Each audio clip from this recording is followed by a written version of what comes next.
Hola a todos, bienvenidos al curso de Cinética Química y Catálisis. A través de una serie de videos te mostraremos el uso y aplicación de la cinética química, así como también conocerás la importancia de la catálisis. Buenas tardes. Ahora vamos a continuar con un caso muy específico de mecanismos de reacción que ocurren en cadena.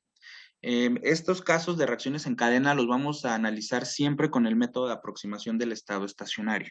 Esto sí, particularmente hablando, vamos a hablar del método de aproximación del estado estacionario. Etapa determinante acá no lo vamos a meter.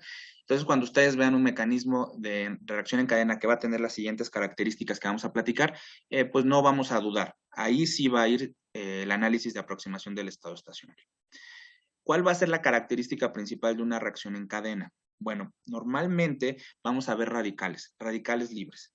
Cuando nosotros veamos un mecanismo donde involucra algún tipo de radical, vamos a ir con la idea de que vamos a resolverlo con aproximación del estado estacionario, además también teniendo la noción de que no nos van a decir si hay una reacción lenta o no, porque en ese método no hay reacciones lentas, todas las reacciones ocurren con una rapidez comparable y entonces por eso vamos a ir por ese camino.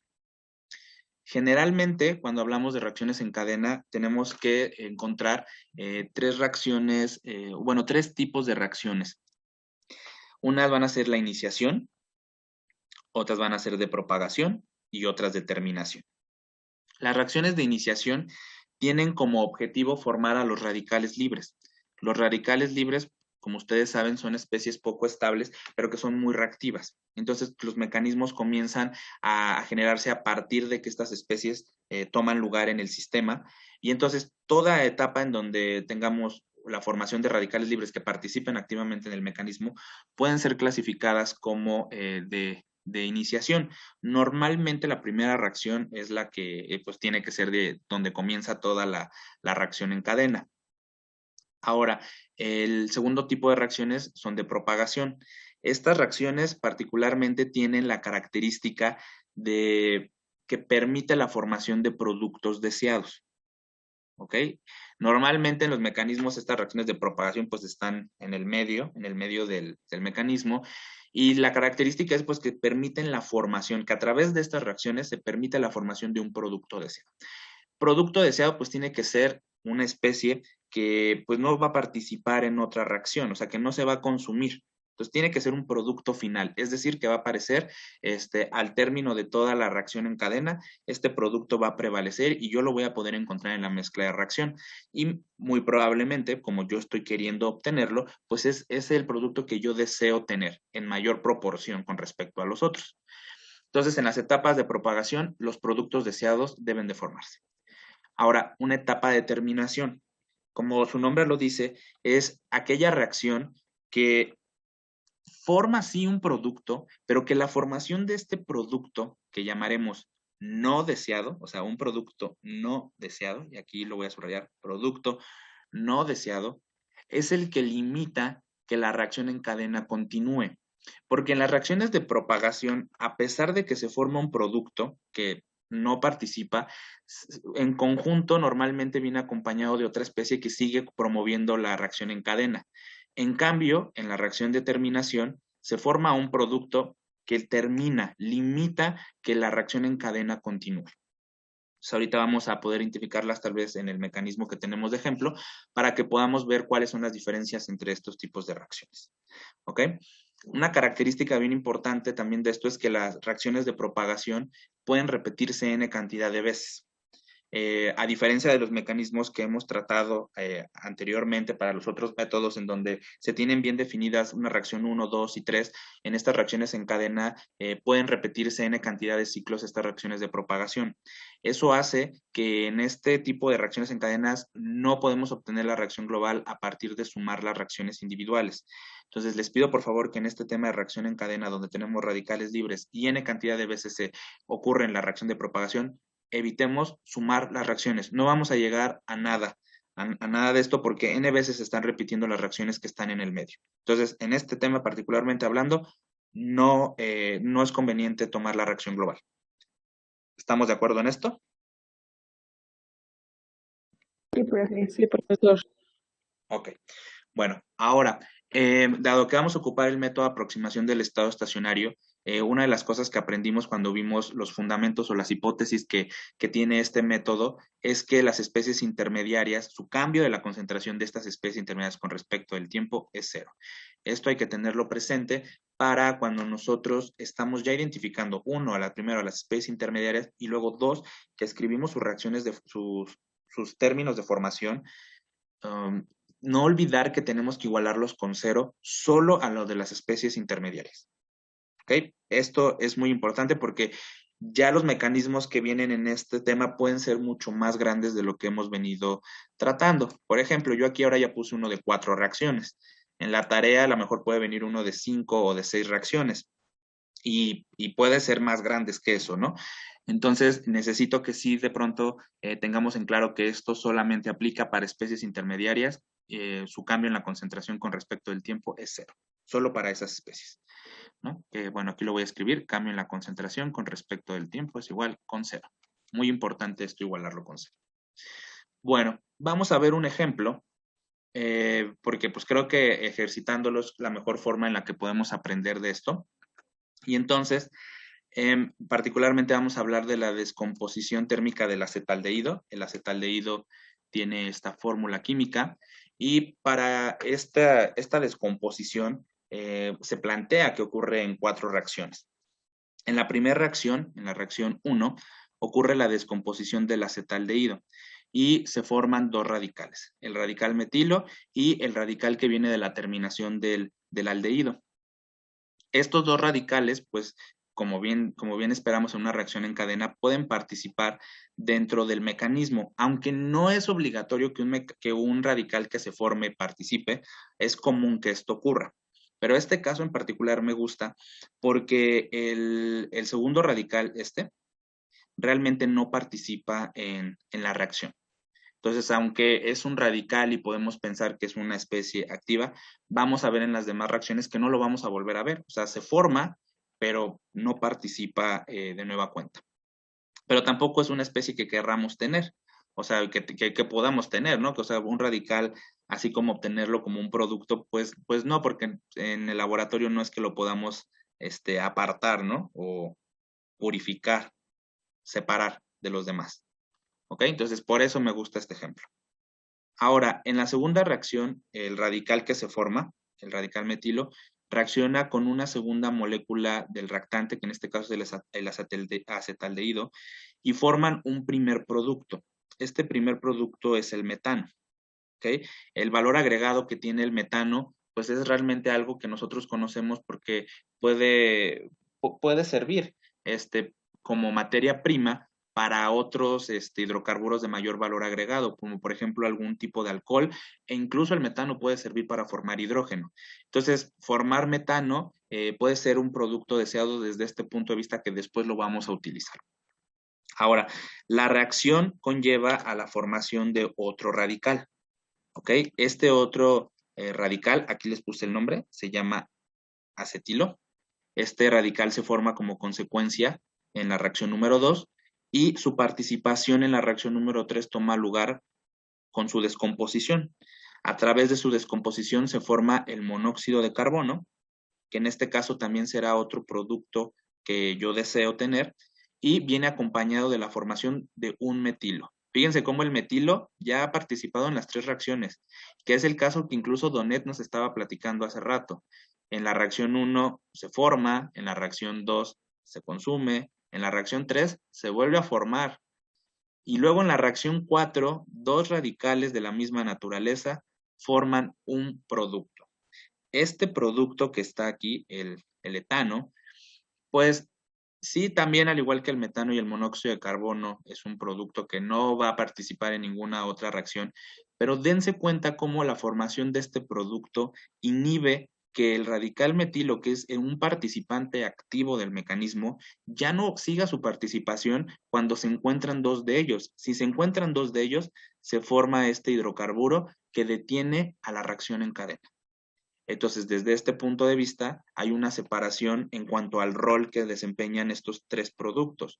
Por una parte, metano y monóxido de carbono se forman, pero su formación no detiene a la reacción en cadena, porque acompañado de su formación viene otro radical que sí participa dentro del esquema de reacción.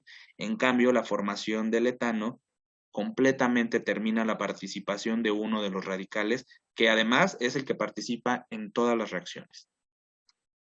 Si ven entonces cuál es la diferencia entre los tres productos que estoy hablando y por qué particularmente al etano le llamamos un producto no deseado.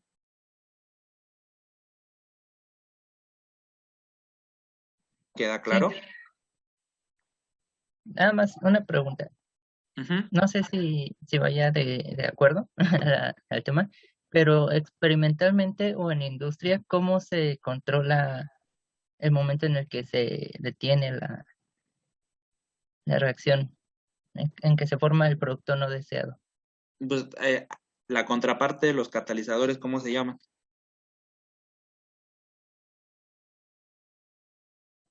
¿Inhibidores? Inhibidores. Entonces, pues si lo que yo no quiero es que ocurra esta última reacción, puedo colocar un inhibidor que evite que esto ocurra. ¿Ok? Pero obviamente agregar una nueva especie al sistema que también puede fomentar, porque te puede salir el tiro por la culata. Puedes tener reacciones en paralelo que pueden modificar también el esquema de la selectividad de los productos. No es decir, a lo mejor agregas una nueva especie y pues sí, inhibe la formación de etano, pero a lo mejor de forma paralela fomentas la formación de otra especie que no te conviene. ¿Estamos de acuerdo en eso? Entonces, Sí, no es tan trivial así como de, pues voy y solo le agrego una cosa. Pero bueno, si la idea es que esto no vaya, pues podríamos poner un inhibidor. ¿Sale? ok. Sí, Bueno, entonces desde este punto de vista también podemos clasificar a las reacciones, ¿no? En la primera reacción es claro que esta es una reacción de iniciación, porque en este paso se forma el radical que participa activamente en todo el mecanismo. Entonces debe ser de iniciación. En la reacción 2 y la reacción 3 se forman productos deseados. Perdón. Entonces, estas dos reacciones pueden ser catalogadas como de propagación, porque además de servir para formar un producto que se está esperando, no terminan, no detienen la cadena porque además del producto deseado se forma un radical que participa en la fomentación de la reacción en cadena. Finalmente, la reacción 4 es clasificada como determinación porque se forma un producto que no permite, a través de su formación, que el mecanismo de la reacción continúe, puesto que no hay ningún radical que lo acompañe y básicamente el radical que es la estrella, digamos, del mecanismo, se consume al encontrarse con una especie análoga a él y entonces forman a este producto que no queremos tener. Entonces, en este caso quedarían así clasificadas: iniciación, propagación y terminación. ¿Están de acuerdo en esta? Sí, sí, profe. Ok. Ahora, en cuanto al rol, bueno, ya hablamos de los productos. Hay 3 productos, aquí están. A este lo puse aquí como producto no deseado porque pues, realmente no me interesa tenerlo porque pues, no participa. O sea, pues no es algo que me interese. Pero bueno, su participación ni siquiera es importante en el mecanismo. Se forma y pues ya, no, realmente no vuelve a aparecer. Ahora, ¿quién es el reactante? En este caso, pues está muy fácil, porque dado que estamos hablando de la descomposición y la descomposición implica únicamente a una especie, pues en este caso el acetaldehído es la única especie que está participando como un reactante. Y las especies intermediarias, aquí es muy claro, ¿no? Es el radical metilo y el acetilo. Son esas las dos especies que están participando como radicales y por ende como especies intermediarias porque se forman y luego reaccionan en otras reacciones, ¿no? Sí, dime, Héctor. ¿No se forma la acetona? ¿No podría también ser determinación que se forme la acetona? Puede ser que se forme la acetona. De hecho, uno de los mecanismos que también está propuesto para esto es que se forme la acetona también como producto, pero en este mecanismo no está considerado. Y de ahí vienen muchas cosas. Si yo experimentalmente estoy viendo que se forma acetona en las condiciones que estoy analizando, ¿este mecanismo que estoy proponiendo me serviría?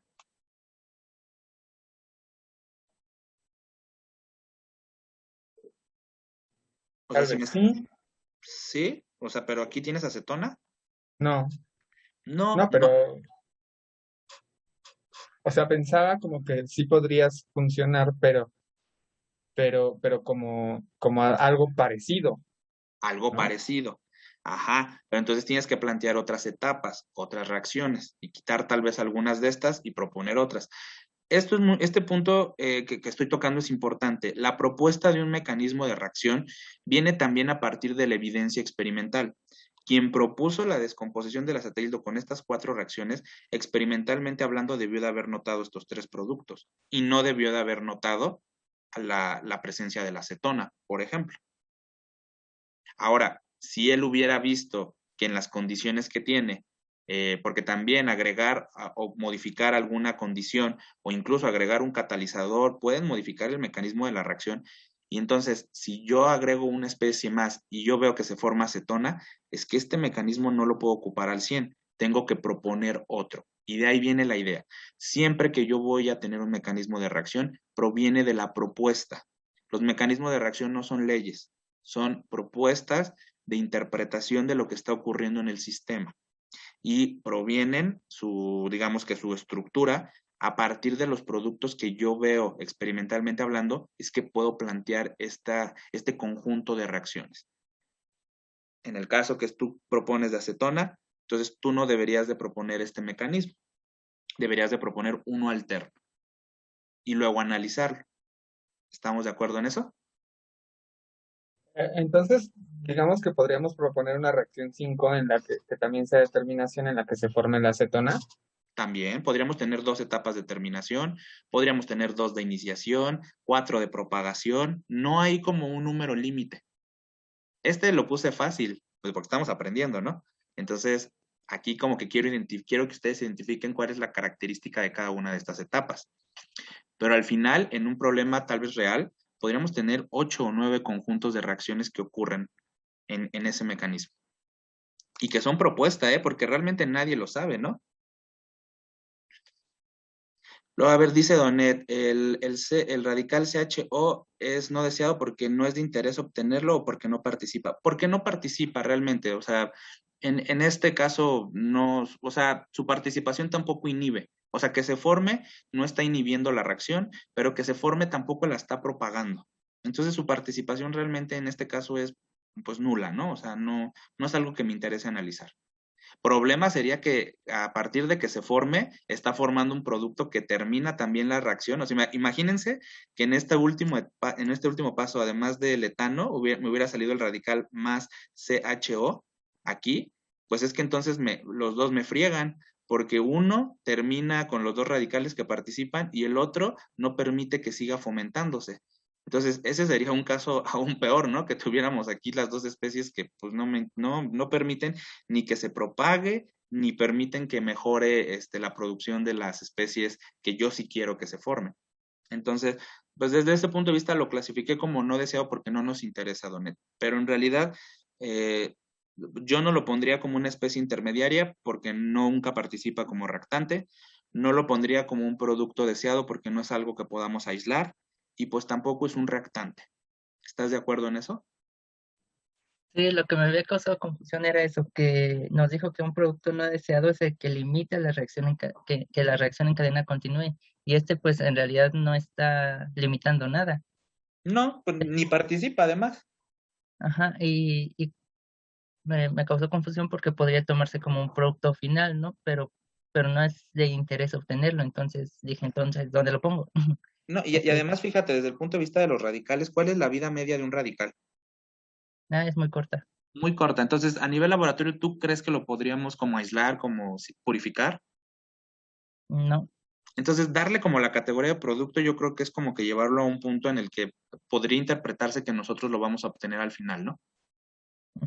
oh ya, ok, sí, ¿Sí? Entonces, por eso lo puse como no deseado, ¿no? Porque realmente, pues no podemos tenerlo como producto final. Pero ok, buena gracias. observación, ¿vale? Bueno, entonces, ahora, bueno, me faltó leer después del mecanismo. Aquí viene la pregunta del problema. Dice, obtén la ecuación de rapidez para la formación del monóxido de carbono y del metano como función del tiempo. Entonces nos están pidiendo dos formaciones, ¿ok? Al igual que en el caso anterior, pues hay que escribir los cambios en la concentración con respecto del tiempo. Particularmente hablando, pues estas dos especies se forman en el metano en la reacción 2, donde tenemos acá 2, el monóxido de carbono en la reacción 3, donde tenemos K3, y pues a partir de esto solo participan en una reacción, solo se forman en una reacción. ¿Podrían formarse más reacciones? Podrían formarse más. No hay ningún impedimento. Incluso si ustedes revisan los mecanismos anteriores, el agua, por ejemplo, ha sido un producto que se ha formado en diferentes reacciones y cuando las hemos sumado, pues bueno, nos damos cuenta que tiene aportaciones de diferentes como reacciones, ¿no? Donde se forma. En este caso, estos productos solo se forman en una, pero no hay que despreciar esa otra posibilidad. ¿Cómo escribiríamos entonces la rapidez de formación del metano? Por ejemplo, la del metano. ¿Qué escribo? El cambio en la concentración positivo del metano con respecto del tiempo, ¿a qué va a ser igual? A K2 por la concentración del radical metil, ¿De ¿no? acuerdo? Uh-huh. Por la concentración del otro, que no sé cómo se llama. Es el reactante, el acetaldehído. Ajá. ¿Ok? ¿Y la del monóxido de carbono? Sería solamente K3 Uh-huh. por la concentración del acetaldehído. No, ahí no es acetaldehído, fíjate, es la especie no. H3CO y radical, H3O, sí. que es el acetilo. Entonces sería lo de la concentración del acetilo. Okay, importantísimo eso porque luego sí es confuso, porque como se parecen en la estructura un poco, es confuso. Ahora, estas expresiones de rapidez, ¿por qué especies no pueden quedar en estas expresiones? Por ejemplo, en la del metano, ¿cuál no puede quedar? Es el radical metilo. Este no. Esta segunda especie, ¿qué opina? Sí, porque es un reactante. Esta sí, porque es el reactante, es el acetaldehído. Ok. Y ahora en la del monóxido de carbono, ¿puede quedar ese radical ahí? No puede. Intermediario. Porque es una especie intermediaria. Ok. Entonces ya entendimos hacia dónde va nuestra chamba. Nuestra chamba es determinar la concentración de estos dos radicales y sustituirlas en estas ecuaciones de rapidez de formación que tenemos y compararlas, ¿no? Bueno, en este caso quedaría la rapidez de formación del metano, sería igual a esta, y la rapidez de formación del monóxido de carbono sería igual a esta expresión. ¿Ok? Entonces, ese es el trabajo que vamos a hacer y lo vamos a revisar esta segunda parte en la próxima sesión antes del quiz. ¿Les parece bien? Sí, profe. Bueno, voy a parar acá. Pon en práctica lo aprendido en esta clase. Nos vemos en la próxima.